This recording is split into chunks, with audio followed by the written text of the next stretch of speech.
sorte qu'il a trouvé mieux.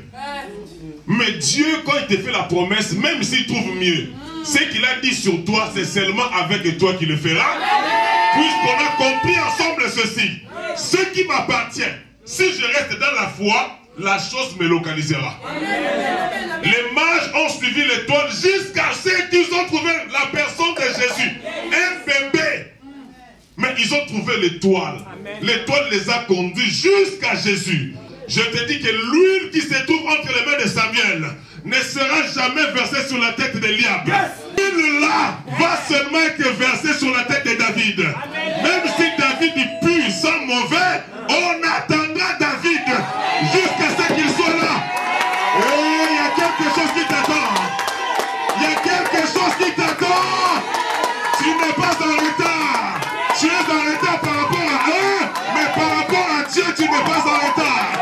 Parce que ce qui est à toi, est à toi. Donc, les mages, la Bible déclare qu'ils sont venus, ils ont suivi l'étoile. Mais dans l'histoire, on s'est rendu compte que les mages ont commencé à marcher avant même que Marie ne soit enceinte. C'est-à-dire que moi, je viens seulement confirmer ce que Dieu a déjà commencé à faire avant même que je te prêche. Les mages ont marché 4 mois avant peut-être. Et l'ange est venu voir Marie. Alors que Marie disait, qu'est-ce qui va m'arriver? Il y a des gens qui étaient déjà informés sur ce qu'on vient de dire en retard. La prédication est une information en retard par rapport à ce que Dieu a déjà dit. Non, je répète encore mon français. Lorsqu'on te prêche, en fait, ce que tu as entendu est en retard par rapport à ce que Dieu a déjà dit. C'est pourquoi je ne m'inquiète pas pour ce que je n'ai pas. Je ne l'ai pas, oui, mais je l'ai déjà. Avant que je le voie, Dieu l'a déjà vu pour moi. Et quand le temps viendra, il le manifestera au nom de... Donc ça ne sert à rien de paniquer. Nous avons dit ceci. Lorsque Jésus arrive dans Jéricho, là il dit, ils arrivèrent à Jéricho. Était-il parti faire quoi? Regardez les monuments, là où Jésus avait renversé la muraille ou quoi? Non, Jésus est venu parce qu'il avait une mission. Mais sauf que la personne détentrice de la grâce de Dieu n'était pas dans la ville. Elle était où? Au bord du chemin. Jésus est resté dans Jéricho. On lui a servi la soupe, c'est pas la moimbe, l'entrecôte de marcassin. Il a mangé, les gens étaient contents, les gens venaient même supplier Jésus. Jésus, pardon papa Jésus, guéris mon fils qui est malade. Jésus dit, je veux. Mais le problème c'est que celui qui crée en moi le vouloir et le faire ne m'a pas poussé de faire ces miracles. Parce que la personne qui a grâce, qui a droit au miracle, je ne la retrouve pas.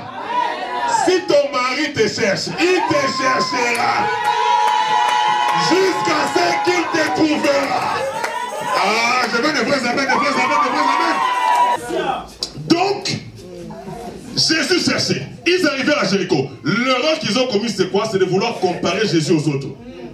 Ils ont comparé Jésus aux autres en disant, ils arrivèrent. Ils ont oublié que parmi les îles là, il y avait un homme très important. Ils ont dit, hey, on s'est trompé, on s'est trompé. Ils arrivèrent à Jéricho, point. Jésus, ses disciples, et une assez grande foule. Ces gens sont sortis, ils partaient. Jésus dans son cœur, il se disait, mais papa, je vais rentrer comme ça. Son père lui dit, calme-toi, tu connais, non? Tu connais que toi et moi on ne joue jamais. Si on a déjà ciblé quelqu'un, même si la ville a déplacé, même si la ville a délocalisé, notre GPS est délocalisé. Oh, Jésus! C'est pourquoi je n'aime pas me comparer aux autres. Je ne suis pas jaloux des autres. J'attends mon tour. J'attends mon temps. C'est comme les gens disent, les paniers circulent encore. Les paniers circulent encore. Mon tour aussi viendra. Même si je suis arrivé en retard. Ce qui est bien, c'est quoi? La Bible dit, après que tout le monde ait mangé, il resta 12 paniers. Amen. Yes. Tu n'as pas compris la révélation? C'est-à-dire que même si en venant, j'ai déjà trouvé tout le monde en train de manger. Ah, Dieu a prévu 12 paniers pour les retardataires. Tu es en retard par rapport aux hommes, tu n'es pas en retard par rapport à Parce que dans Matthieu, on nous parle des gens que Dieu a embauché le matin, il a embauché à midi, il a embauché le soir, mais tous ont reçu le même salaire. Mon tour aussi viendra, ou moi aussi je me réjouirai. Je dis aux gens, n'envie pas les gens, parce que quand ton tour viendra, les gens que tu envies t'envieront aussi. Alors, donc je disais ceci. Jésus arrive à Jéricho. Et quand il sortait, la Bible déclare que le Bartimée mendiant aveugle était assis au bord. Tu peux être au bord du désespoir, au bord de l'angoisse, au bord du chagrin.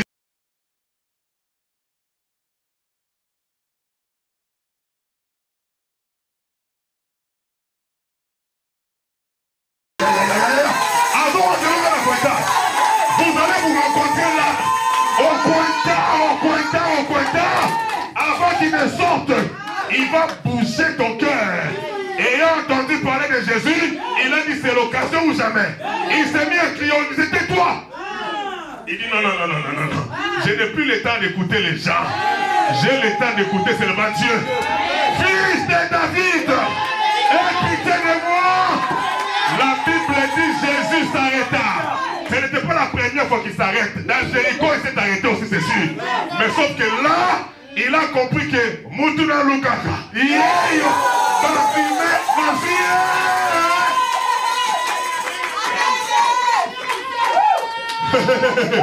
Il y a quelqu'un que Dieu cherche aujourd'hui. Sur qui il peut poser ça? MDR, non. Nous, c'est VDR. Tu n'as qu'à mourir de rire. Mais moi, je veux vivre de rire. Mes rires vont me faire vivre. Ah, je parle vivant, je passe à la table. Jésus s'arrêta. Alors que Bartimée était rejeté, humilié. J'ai dit, moi je crois en Dieu. Dieu est tellement amour. Si tu restes en connexion avec lui, tu ne seras jamais en retard. Les mêmes personnes qui décourageaient Bartimée, ce sont les mêmes personnes qui l'ont encouragé. C'est là où nous avons dit ceci. J'ai compris ceci. Il y a un encouragement dans le découragement. Je n'attends pas d'être encouragé. À chaque fois qu'on me décourage, ça veut dire que Dieu m'encourage. Oh, parce que nous comprenons ceci, Dieu a tout créé 2 à 2. Il a créé l'homme et la femme, le jour et la nuit, le malheur et le bonheur, le bien et le mal. Il y a mon problème, il y a aussi la solution. Il y a le problème, il y a aussi la solution. Quelqu'un peut dire ça existe. D'ailleurs, ma solution a existé avant mon problème. Avant que le problème ne vienne, il vient déjà trouver la solution. Mais comme Dieu n'a jamais été pressé, on l'appelle toujours de bon espoir. Il vient toujours à dernier lieu. Il laisse les gens parler pour qu'au final, que son nom soit glorifié. Ma soeur, applaudis bien, sois à l'aise, sois à l'aise. Si tu veux sauter, saute. Quelqu'un me dit encore amen bien. Ça, ce sont les Bartimée. Des gens rejetés, abandonnés. Les gens vont se moquer de toi. Tu pars à l'église. Dans votre église, il n'y a aucun frère qui a l'argent. Le problème, ce n'est pas qu'il y ait des frères qui ont l'argent ou pas. Le problème avec moi, c'est que c'est le temps de Dieu. S'il se trouve à Paris comme il a, il se trouve à Singapour, Dieu le dépêchera. Tu n'as pas à aller chercher ton mari, Dieu te le conduira. Il l'amènera vers toi. Ça ne sert à rien, mes frères, de paniquer. Même si tu es au bord du désespoir, Jésus, l'espoir des oubliés, il ne t'a pas oublié. Et nous avons vu encore cet homme devant les temples, il faisait quelques mandés. Mais quand Pierre et Jean ont regardé cet homme, ils ont dit, papa, on n'a pas ce que tu cherches. Moi, je n'ai aucun mariage à te donner. Je n'ai aucun mari à t'offrir. Je n'ai aucune femme à te donner. Je n'ai pas de Porsche à te donner. Quand bien même je t'en donnerai comme je suis riche, mais c'est vraiment pas ça. Mais j'ai compris une chose. C'est que j'ai. C'est que j'ai. C'est que j'ai. C'est que j'ai. Si je te le donne, tu verras. Ça dit que tu peux croire que je n'ai rien à te donner. Non. Je peux marcher à pied. Je peux manquer d'argent et te demander l'argent. Mais n'oublie pas qu'on est différent. j'ai quelque chose que tu n'as pas. J'ai une onction en moi que Dieu m'a donnée. Ce n'est pas pour moi, ce n'est pas à moi, mais c'est pour toi. C'est-à-dire que je peux changer ta vie. Je peux transformer ta vie. C'est pourquoi je disais la rage. Cette rage n'est pas prête de se terminer. Jusqu'à ce que je verrai des vies être transformées. Là, la rage va se calmer. Ça sera la rage venait de la protection. Mais pour le moment, aïe, aïe, aïe, aïe, aïe, je veux voir ce que je n'ai pas encore vu humainement. Je veux voir ce que mes yeux de l'esprit me montrent dans vos vies. J'ai le pouvoir, j'ai la parole. La parole, Pierre dit, au nom de Jésus, lève-toi et marche. J'ai le nom de Jésus. Le nom de Jésus. Le nom de Jésus. La Bible dit qu'en son nom, tout genou fléchira. Dans les cieux et sur la terre. Et toute langue confessera que Jésus est Seigneur.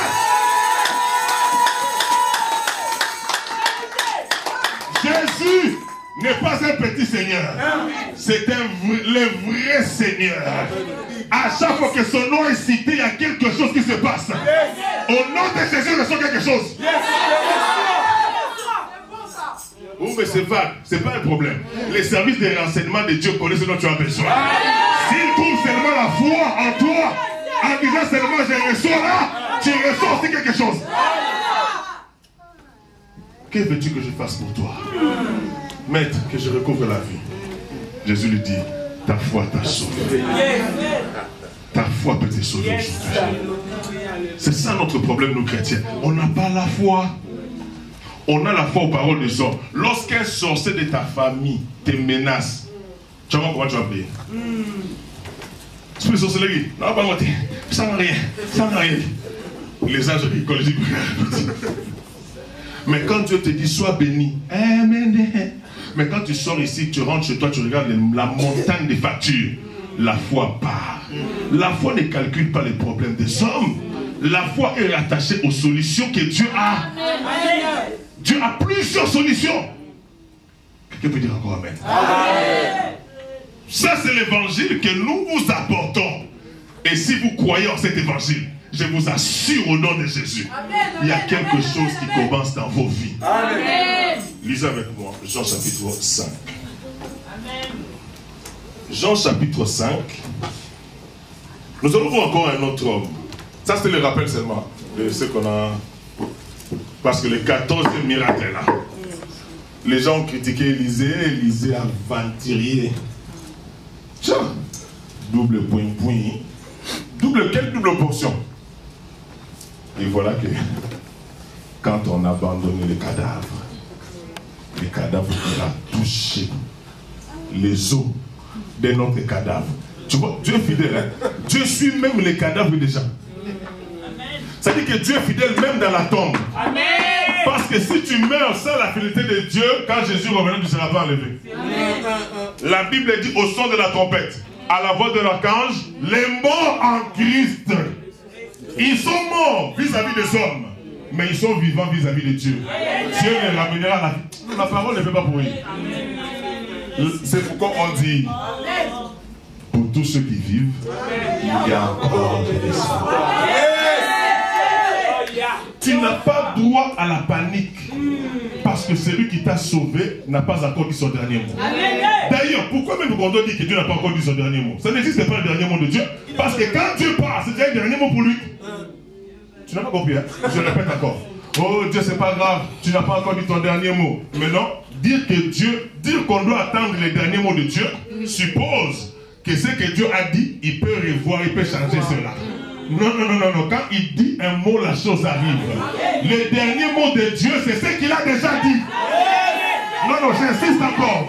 Dieu n'a pas deux derniers mots. Il n'a qu'un seul dernier mot. En fait, son premier mot, c'est en même temps le dernier mot. Puisqu'il est lui-même alpha, il est lui-même oméga. Quand il a commencé, il va le faire, il va finir. Pourquoi attendre le dernier mot de Dieu? Et c'est pas grave. Moi, j'attends le dernier mot de Dieu. Dieu ne va pas changer ce qu'il a dit. Ce qu'il a dit, il le fera, point barre. Quand il parle, point barre. aussi longtemps qu'il n'a pas encore parlé, c'est là où on peut attendre son dernier mot. Est-ce que je parle au niveau jusqu'à je parle au niveau? J'attends entendre son dernier mot aussi longtemps qu'il n'a pas encore parlé. Mais dès qu'il a parlé, c'est son dernier mot. Quand il parle, il dit Ange, Michael, Gabriel, tout cela, les pardons. L'histoire a pris fin. Toi, tu vas attendre quoi encore? Le dernier mot de Dieu, il a déjà parlé sur ta vie. C'est que tout ce que Dieu a dit sur toi, ça fait partie de ses derniers mots. Point barre. Un amen violent. Un amen violent. Arrêtez de nous embrouiller, de nous enquiquiner, de nous importuner, mes frères. Nous avons les derniers mots de Dieu. Ce qu'il dit arrive. Ce que sa bouche déclare. Sa main s'active. Sa main s'arrange à l'accomplir.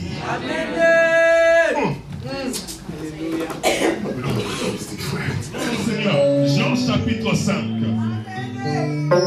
Après cela, il eut une fête de Juifs et Jésus monta à Jérusalem. Or, à Jérusalem, près de la porte de Brebis, il y a une piscine qui s'appelle en hébreu plutôt Bethesda, et qui a 5 portiques. Sous ces portiques étaient couchés un grand nombre de malades, des aveugles, des boiteux, des paralytiques qui attendaient le mouvement de l'eau. Car un ange descendait de temps en temps dans la piscine et agitait l'eau, et celui qui descendait le premier, après que l'eau avait été agitée, était guéri, quelle que fût sa maladie. Là se trouvait un homme malade depuis 38 ans. Jésus l'ayant vu couché et sachant, on dit, j'aime le français de la Bible, sachant qu'il était malade. C'est-à-dire, comme nous sommes venus ce matin à l'église là, Jésus connaît les problèmes de tout le monde. Amen.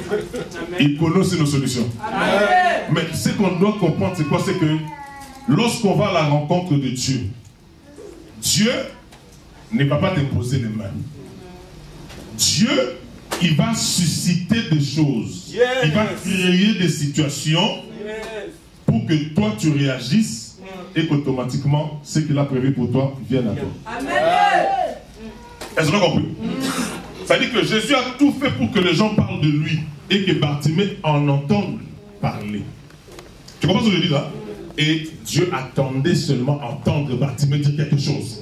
C'est pourquoi je dis, quand on écoute la parole de Dieu, ne pense pas que Dieu est ministre ici. Il y a que Dieu qui est la superstar ici. Amen. Les grands prêtres, c'est Jésus pendant qu'on parle là. Est-ce que tu comprends? C'est-à-dire que quand la parole sort, tu sens en toi l'envie de t'allonger. Allonge-toi. Qui va s'occuper de toi? Quand tu sens en toi l'envie de sauter, saute! Parce que tout ce que Dieu provoque en toi, ça cache quelque chose. Est-ce qu'on entend jusque-là? Vous savez, moi je crois à la puissance de la parole de Dieu. Dieu ne parle jamais pour amuser les gens. Non. Dieu parle pour révéler sa volonté et pour démontrer de quoi il est capable. Amen. Alléluia. Ici, on nous parle de cet homme. J'aime bien cette histoire. La Bible continue en disant, Jésus l'ayant vu coucher, sachant qu'il était malade depuis longtemps, lui dit, veux-tu être guéri? Le malade lui répondit, Seigneur, je n'ai personne. Vraiment à son âge là, il connaît toujours les gens. Je n'ai personne pour me jeter dans la piscine quand l'eau est agitée. Et pendant que j'y vais, un autre descend avant moi. C'était Dieu, frère. Est-ce qu'on peut répéter ça un peu? Le malade lui fit comprendre. Il fit comprendre à Jésus. Comme il n'a jamais vu Jésus, il n'a jamais été là-bas. Écoute Jésus ici. Le problème c'est quoi? C'est que je n'ai personne pour me jeter dans la piscine quand l'eau est agitée. Et pendant que j'y vais, un autre descend avant moi. Maintenant, il était à quelle distance de la piscine? Parce que je pense qu'il y avait des malades qui étaient seulement à côté de la piscine. Hein. Donc dès que l'eau s'agite, il fait seulement tourner comme ça. Même s'il n'a personne, il tourne. Mais tu tombes là, tout le monde est malade. Qui va t'en sortir? Si tu crées une pompe funèbre là-bas, tu vas avoir beaucoup d'argent. C'est sûr qu'à part la maladie, il y a aussi la mort. Imagine-toi, l'eau s'agite. L'eau peut être agitée par le vent. L'eau, en masse. Il faut créer un service de pompiers. Tu peux rentrer, fais rentrer la fleur. Il y avait un désordre de cacophonie. Jésus lui dit, lève-toi, dit Jésus. Prends ton lit et marche. Le but de Dieu aujourd'hui, le 14e miracle, c'est aussi un témoignage. Tu peux dire amen bien. Amen. Non, un amen fort, s'il te plaît. Le 14e miracle, c'est aussi un témoignage. Ça veut dire quoi? Je veux ce matin que chacun sorte avec un lit. Tu vois, j'aime la révélation. J'aime quand vous dites pas amen, ça veut dire que le pasteur n'a pas bien compris. C'est bien. Il ne faut pas dire amen, bien amen, amen, comme ça là. Il faut dire amen quand tu comprends aussi. Jésus arrive dans cette piscine, une piscine réputée en guérison. Mais la guérison était conditionnée, alors que la condition était quand même draconienne, très compliquée. Il fallait se jeter en premier, on dit bien, avec précision, après que l'eau ait été agitée par l'ange. Alors, quand l'ange agitait l'eau, l'eau s'agitait comment? Un enfant peut aussi se promener dans la rue et prendre un caillou et lancer contre son ami, et le caillou traverse l'ami, traverse la clôture de la piscine et va à Tchoubou. Donc, tous ceux qui rentraient dans la piscine faisaient Tchoubou. Même l'ange dans le Tchoubou, ou soit tu n'avais pas de Tchoubou, mais on voyait seulement l'eau s'agiter. Donc, que ça fasse Tchoubou et que l'eau s'agite. Mais attends, les aveugles maintenant, comment allaient-ils voir? Parce que si l'ange ne fait pas Tchoubou, donc il faut voir. Si tu es aveugle, au moins tu as les oreilles peut-être. Quand ça fait Tchoubou, tu tombes toi aussi. Mais ça peut être un ami qui est en train de ronfler. Il a tellement attendu, il était fatigué, il a dormi, Tchoubou. Toi aussi tu le suis. Donc vous êtes dans les Tchoubou là, qui va vous sortir de l'eau?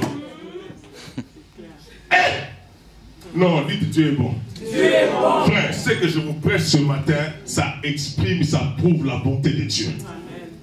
Dieu nous facilite toujours la tâche. Amen. La Bible dit que Dieu a créé les hommes droits, mais eux-mêmes se sont cherchés plusieurs détours. Attends, nous sommes à l'église, nous sommes en présence de Dieu.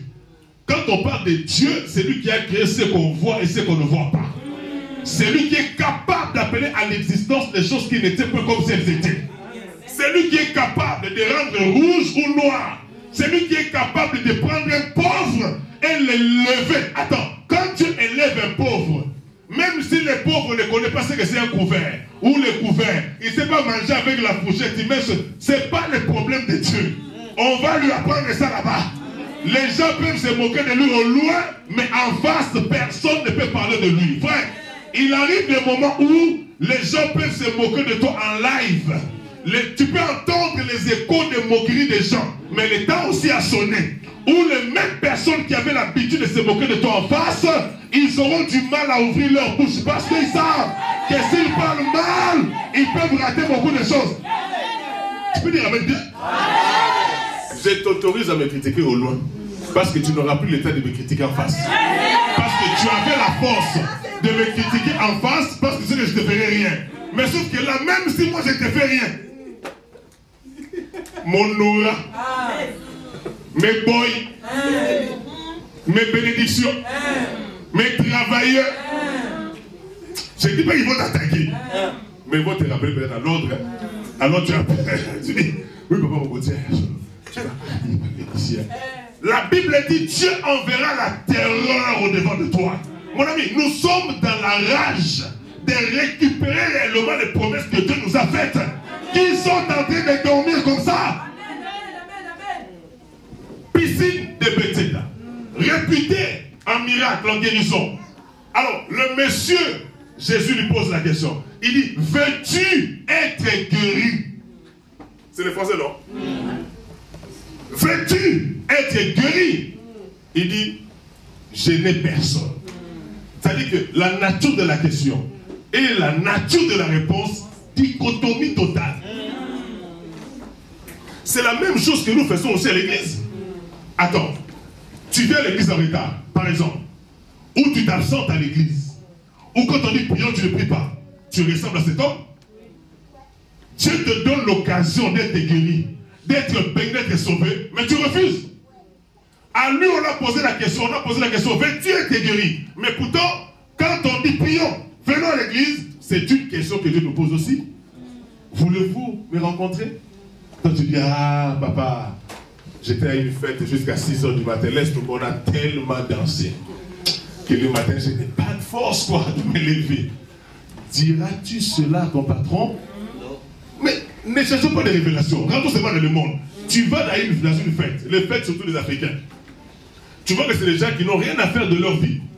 Ils fêtent jusqu'à 8 h. Il dit, hey, ma fête du siècle. Les gens lui disent, taisez-vous, arrêtez d'écrire mariage du siècle. Nous avons 86 ans qui nous attendent, mes frères. Donc le siècle fait 100 ans. Tu comprends ce que je dis là? Vous fêtez jusqu'à 10 h. Ce sont des païens. Ils n'ont pas d'engagement avec Dieu. Pourquoi vas-tu rester dans leur fête jusqu'à 8 h du matin? Pendant que toi, tu as un engagement qui t'attend le matin. Oh, si je parle, ils vont parler. Ils parleront même si tu fais rien. Ils parlent. J'ai dit, on critique même les cadavres. On a une star qui est morte au Congo là-bas. On critique même son cadavre. On critique tout. On critique tout. La bouche qui ne parle pas, non seulement elle va puer, mais aussi elle peut mourir. Papa, tu ne parles pas 6 mois. 7 mois, commence à parler. Bonjour. Bonjour. Il y a une couche collante qui a collé tes mandibules au point que la bouche n'a plus l'habitude de parler. Mais c'est ça, non? On va te rééduquer, dit papa. La bouche est faite pour parler. C'est pourquoi il faut laisser les gens parler. Ils sont dans leur droit de dire tout ce qu'ils veulent. J'ai dit encore, ils sont dans leur droit. Reconnais-leur ce droit. Et tu seras dans ton droit de ne pas être vexé par ce qu'ils ont dit. Amen. Dis, tu as entendu? Bon, ouais, tu as entendu, ça passe.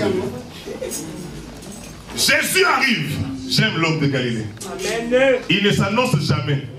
C'est comme on parle des choses. On parle des choses, n'est-ce pas? Mais on ne sait pas ce que Dieu va faire dans la vie de chacun de nous ici. Ça ne s'annonce jamais. Jésus arrive comme un simple citoyen. Il regarde le monsieur. On dit, sachant qu'il était malade depuis 38 ans. C'est-à-dire que la durée de sa maladie dépassait même l'âge de Jésus. C'est-à-dire que la maladie était grande sœur de Jésus. Jésus n'a jamais eu 38 ans. Il n'a jamais eu 34 ans. Il est mort à 33 ans. Peut-être que là, il pouvait avoir 31 et demi, des trucs du genre. Donc, le monsieur était malade avant même que l'âge n'est pas là, Jésus. Le plus important pour toi, c'est quoi? C'est que Jésus, humainement parlant, il était moins âgé que la maladie. Mais spirituellement parlant, il l'est. C'est-à-dire, avant que la maladie vienne, Jésus, on dit, sachant qu'il était malade, Jésus est mieux informé sur ta situation que tu l'es toi-même. Je répète encore, Jésus est mieux informé sur ta situation plus que toi-même. Oh, tu connais mon problème. Il connaît ton problème mieux que toi. Toi, tu penses que ce sont les papiers. Non, il sait que le jour où un mari viendra dans ta vie, l'histoire prendra fin. Non, les amis, s'il vous plaît. Vous vous embrouillez pour rien dans la vie. J'insiste encore. Quand on prêche comme ça, il ne faut pas rester silencieux. Tu vous le dis. Oh, on te dit, fais Dieu t'es guéri. Ah, je ne vais pas crier. Pourquoi? Sois libre, sois libre, sois libre. Je vois le cas de cet homme. C'était dur, mes frères. Dieu est bon. Je répète encore, Dieu est bon. Quand je dis Dieu est bon là, il est vraiment bon. N'envie pas les gens. Ne pense pas qu'ils sont en avance par rapport. Ce n'est pas une course, mes frères. Quelqu'un dit la ligne d'arrivée du bonheur n'existe pas. Ah oui, c'est vrai. Parce que tu peux croire que tu es arrivé. Non, attends, moi j'ai 1 million, toi tu as 10 milliards. Mais le problème c'est que quand les gens nous regardent, ils pensent que moi j'ai plus d'argent que toi. Pourquoi? Moi j'ai la paix. Je ne suis pas en train de dire, qu'est-ce qu'on dit là-bas? Qu'est-ce qu'on fait ici? Je ne tremble pas devant l'argent. Que j'en ai peu ou beaucoup. Je suis resté longtemps dans la pauvreté. Et si la richesse arrive, pourquoi est-ce que je vais avoir peur? Donc même si l'argent partait, la pauvreté ne m'a pas tué. Donc je continuerai ma vie. Et ce qui est bien, c'est que Dieu ne se répand jamais de ce qu'il fait. Bon, allons rapidement parce qu'on va terminer. Jésus arrive dans la piscine. Il pose la question au monsieur, veux-tu être guéri? Je n'ai personne. Alors je me demande, comment tu n'as personne?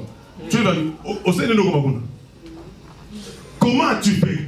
Tu as été téléguidé, télétransporté, je ne sais pas quoi. Tu as été jeté ou comment? On nous a rien dit. Mais c'est vrai qu'il s'est passé quelque chose certainement. Je vais passer vite, hein? On reviendra dans la semaine mardi. Pour dire ceci, que quelles que soient les conditions dans lesquelles Dieu nous trouve, si nous croyons que lui peut faire quelque chose, il peut le faire. Amen.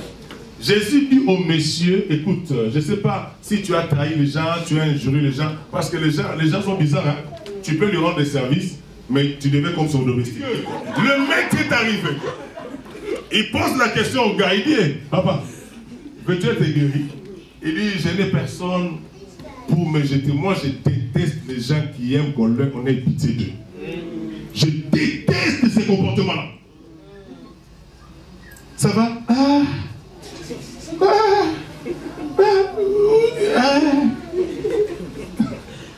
Une telle personne, les jours où elle l'aura, elle va s'arranger pour faire que les gens ne comprennent pas ou ne sachent pas qu'elle l'a. Amen.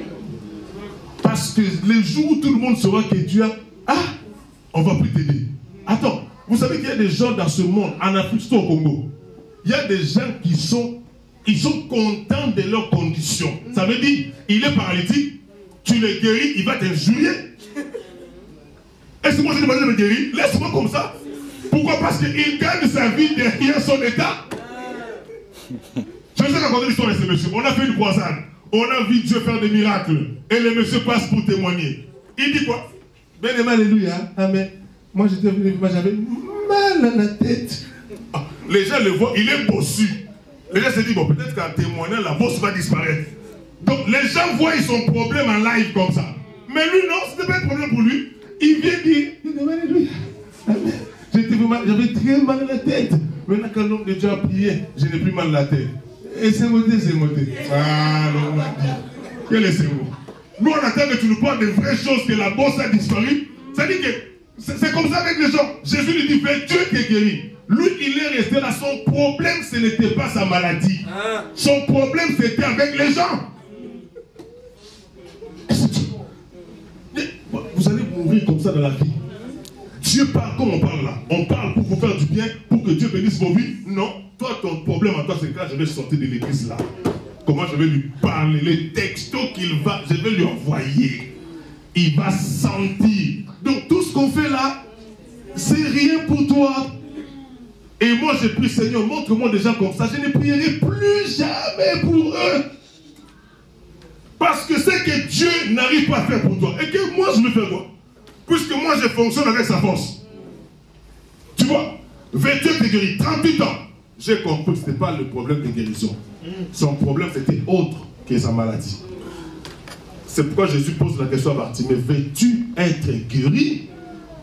Que veux-tu que je fasse pour toi? Qui connaît ce qu'il veut réellement obtenir de Dieu dans cette salle?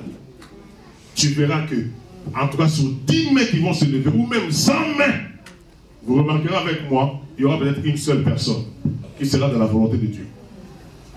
Parce que généralement, ce que nous considérons comme des solutions pour nous, ce ne sont pas forcément les solutions que Dieu a envisagées pour nous. Nous sommes toujours à côté de la plaque. Tu as dit, Seigneur, donne-moi un mari, parce que tu as vu tes cousines se marier. Seigneur, donne-moi l'argent, parce que tu as galéré pendant toute une semaine. Tu n'arrives même pas à avoir 10 euros. Tu comprends ça? Mais la semaine d'après, quand tu auras l'argent, tu vas te poser la question, qu'est-ce que tu veux que je fasse pour toi? Ah Seigneur, je veux une voiture. Tu n'as même pas de permis. Ou je veux un permis parce que ces jours-ci, tu commences tellement à envier les voitures. L'envie tue les gens. L'envie. Il y a trop d'envieux ici. Pendant que je parle. Lève la main. Tu mens même à l'église. En plus, tu es orgueilleux devant Dieu. L'envie va tuer. L'envie fait que les jeunes filles s'arrangent à avoir une vie qui n'est même pas la leur. Je vous ai raconté sur cette fille-là. Vie de des femmes. Elle va porter les habits de ses amis, de ses soeurs. Et un mari arrive. L'homme arrive, l'homme regarde tellement comment la fille est habillée. Il dit, hey, moi je ne peux rien faire. Alors que ce n'est pas elle. Elle a pris les chaînettes d'autrui, elle a pris les colliers d'autrui, elle a pris les appuis d'autrui. Maintenant, l'homme, quand il regarde la femme, il dit, j'aime la fille, mais les styles vestimentaires, là, moi, je ne pourrais pas maintenant. Et l'homme est parti prendre une autre personne. Parce que tout ce que vous mettez sur vous,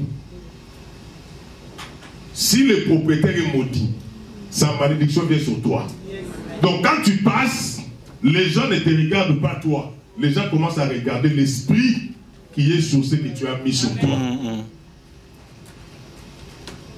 Ah bah nous on a fait 2 ans avec un seul pantalon, hein. Ça ne nous a pas tué.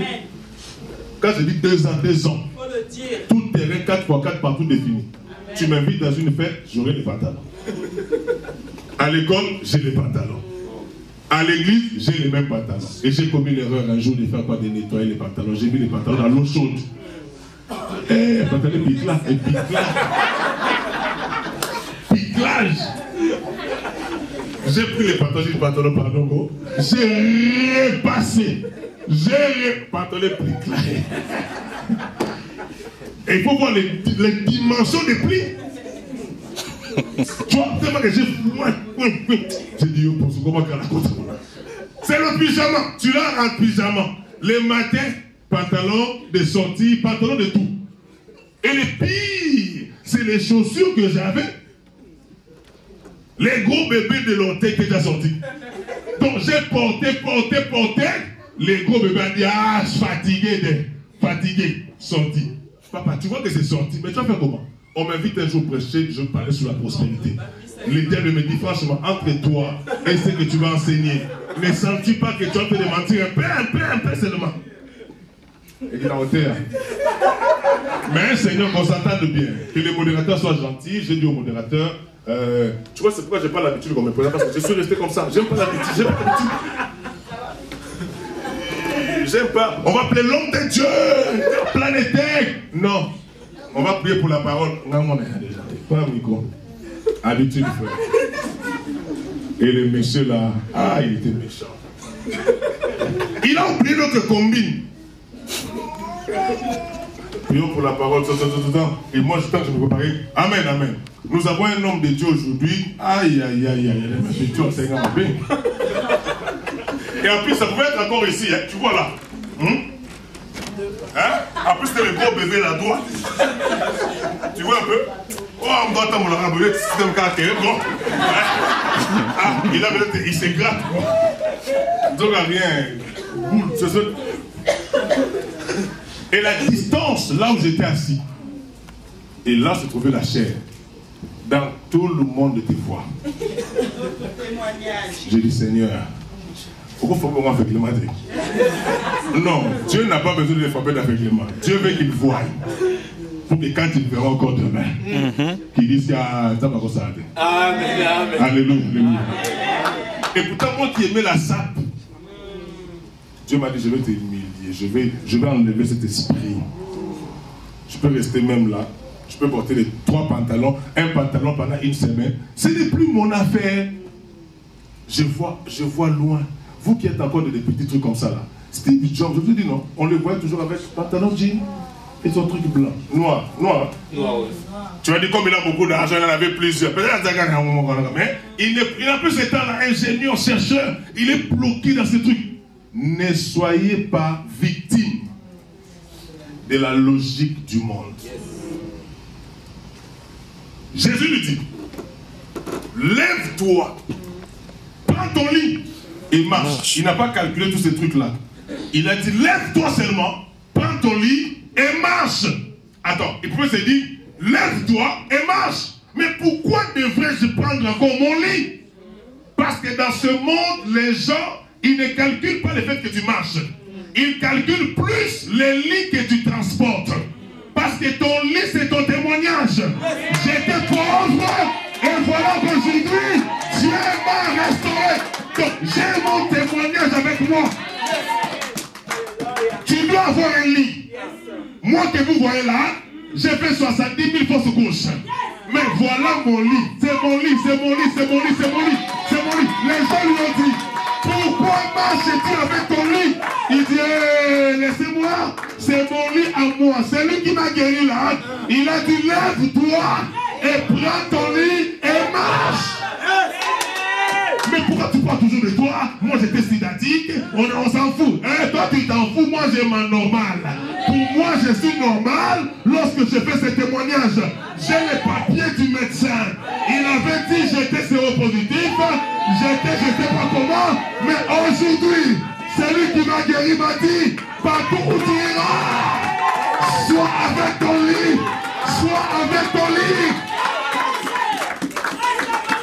Tu n'auras pas honte dans ta vie.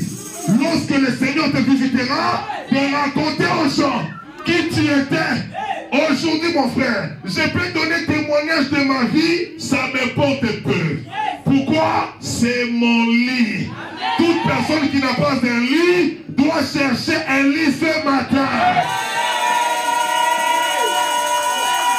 Tu as mon lit? Attends. Verset 11. Il leur répondit. Celui qui m'a guéri m'a dit, prends ton lit et marche. On dit, mais c'est qui cet homme-là? Il dit, qui est l'homme qui te dit pour ton lit? Il dit, mais c'est lui qui m'avait guéri, non? Il ne savait pas que c'était Jésus. Mais sauf que toi, tu sais que c'est Jésus. Jésus te dit aujourd'hui, tu as droit d'avoir un lit. Attends, le lit pour le monsieur, c'est quoi? Il dormait là-bas. Il s'est levé là-bas. S'il a des courbatures, le lit le consolait. Pour qu'il ne soit pas guéri, mais pour dire, oh, tu sais, les courbatures vont passer. Non, il y a un temps pour tout dans la vie. Je t'annonce un miracle aujourd'hui. Si tu as quelque chose dans ta vie qui a duré, Dieu s'en servira comme un témoignage. Tu as droit d'avoir un lit ce matin. Ce qu'il a fait pour cet homme, il peut le faire aussi pour toi. Puisqu'il n'a pas changé, il est le même hier, aujourd'hui et éternellement. Ce qu'il a fait hier, il peut le faire aujourd'hui. Où est ton lit? Attends, cet homme allait marcher. On allait le voir marcher seulement. Non, mon lit est là. Si vous avez des doutes, posez la question à mon lit. Pose la question à mon lit. Pose la question à mon lit. On va chercher le médecin qui a dit que toi tu n'accoucheras plus jamais.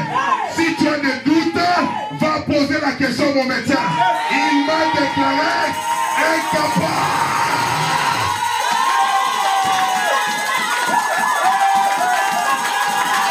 Tu dois avoir ton lit ce matin. Tu dois avoir ton lit ce matin. Je dis encore, tu as droit. Tu as droit à ce lit. Il te faut un lit, mon frère. Il te faut un lit.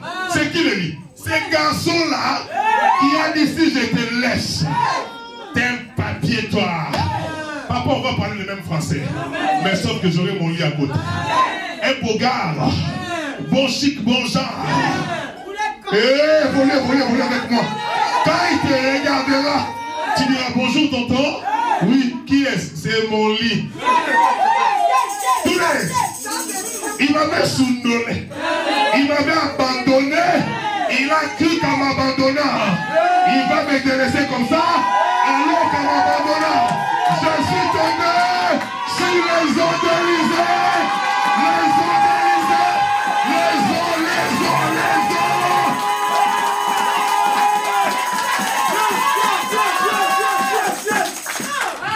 Je suis tombé sur les eaux d'Élysée. Et mon 14e miracle sur la terre est explosé. Déclinaison.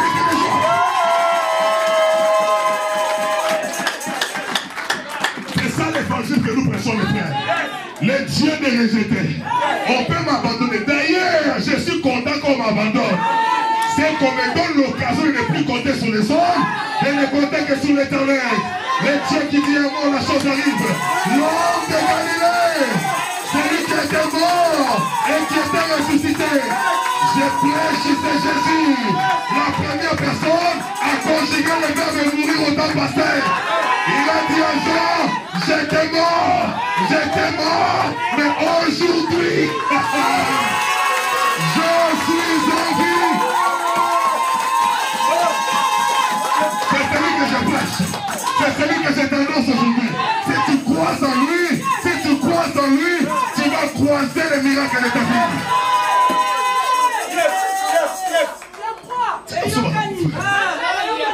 Je crois ce type-là.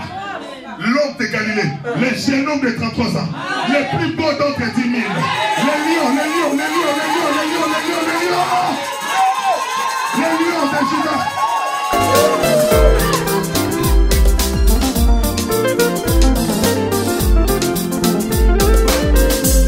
Je marcherai devant l'Éternel sur la terre des vivants. J'avais confiance en moi lorsque je disais je suis bien malheureuse. Je disais dans mon angoisse tout homme est trompeur. Comment rendrai-je à l'Éternel tous ses bienfaits dans ma vie? Comment rendrai-je à l'Éternel tous ses bienfaits envers moi? Comment rendrai-je à l'Éternel tous ses bienfaits dans ma vie? Je lèverai la parce qu'il m'a sauvé. Seigneur, parce qu'il m'a aimé. Oh oui, la parce qu'il m'a sauvé.